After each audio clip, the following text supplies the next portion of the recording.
नमस्कार दोस्तों, आज के इस वीडियो में छठे चरण में वोटिंग हो चुकी 58 सीटों के एग्जिट पोल पर चर्चा करेंगे, जिनमें सबसे पहले अगर बात करें हरियाणा की तो यहाँ पर लोकसभा की कुल 10 सीटें हैं, जिनमें से छठे चरण में पूरी 10 सीटों पर वोटिंग हुई है, जिनमें से एनडीए के खाते में 4 सीटें जाती हुई नजर आ रही है, जबकि इंडिया के खाते में 6 सीटें जाती हुई नजर आ रही है। अन्य का खाता यहाँ पर खुलता हुआ नजर नहीं आ रहा है। पिछली बार हरियाणा में बीजेपी ने पूरी 10 सीटें जीती थी, जबकि कांग्रेस का खाता भी नहीं खुला था, लेकिन इस बार हरियाणा में कांग्रेस पार्टी बीजेपी से मजबूत नजर आ रही है।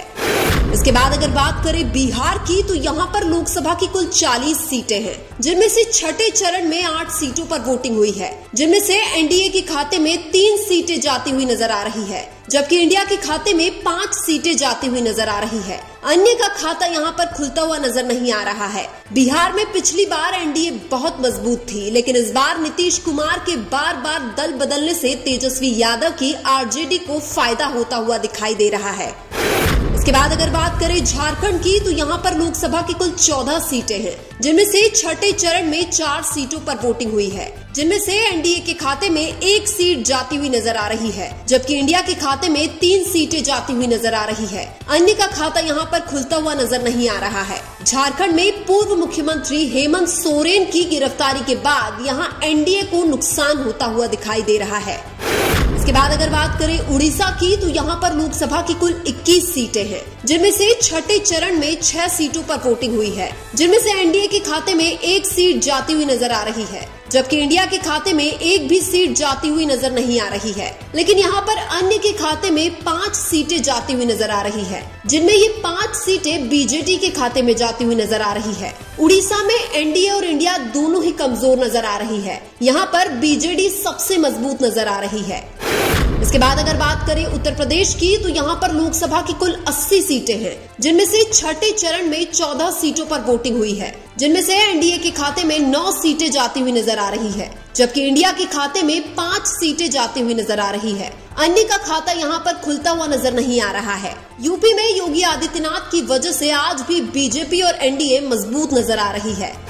इसके बाद अगर बात करें जम्मू कश्मीर की तो यहाँ पर लोकसभा की कुल 5 सीटें हैं, जिनमें से छठे चरण में 1 सीट पर वोटिंग हुई है, जिनमें से एनडीए के खाते में 1 भी सीट जाती हुई नजर नहीं आ रही है, जबकि इंडिया के खाते में 1 सीट जाती हुई नजर आ रही है। अन्य का खाता यहाँ पर खुलता हुआ नजर नहीं आ रहा है। जम्मू कश्मीर में एनडीए कमजोर नजर आ रही है।